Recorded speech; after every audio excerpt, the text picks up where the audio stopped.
Now we have seen hydroxy groups, we have seen halogens, we have seen methyl being added to the structure. Similarly, you can add bases, you can add acidic groups, you can add thiols. So we will see the effect of these three also. Okay.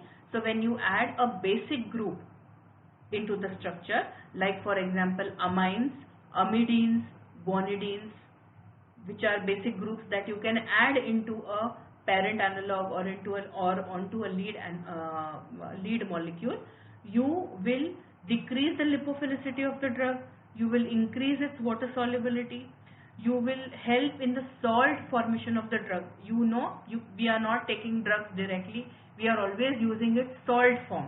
Okay, so by adding a basic group you can help in salt formation of the drug, and you are increasing the hydrogen bonding of the drug with its target receptor.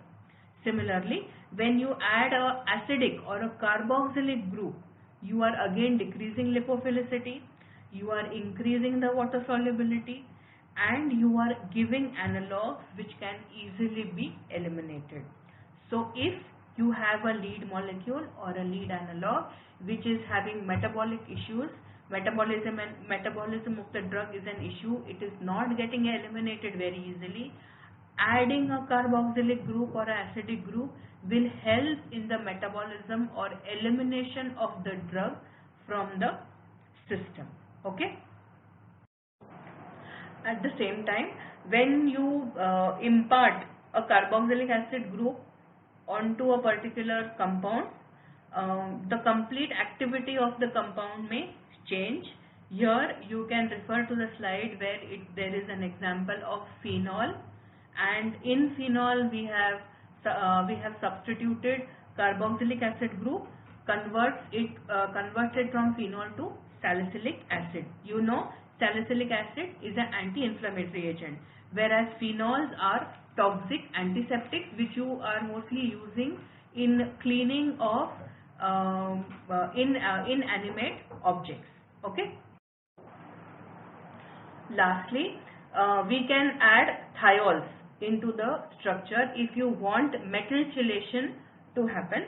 So you can quote the example of captopril and carboxyacyl prolines.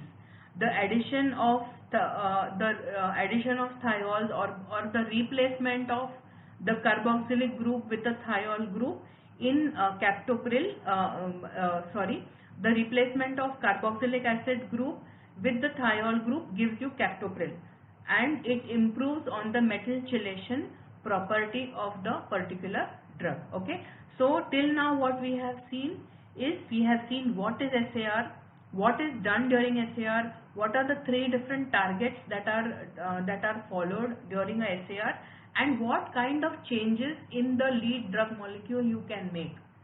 Like you can change the carbon skeleton, you can change the ring system that is present, and when you are doing these changes, what are the different effects it is having on the pharmacological activity of the compound.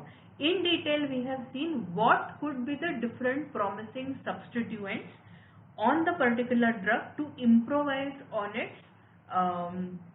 pharmacological potency. Okay. Now the next part we will be seeing what exactly is QSAR and what are the different physicochemical parameters in QSAR.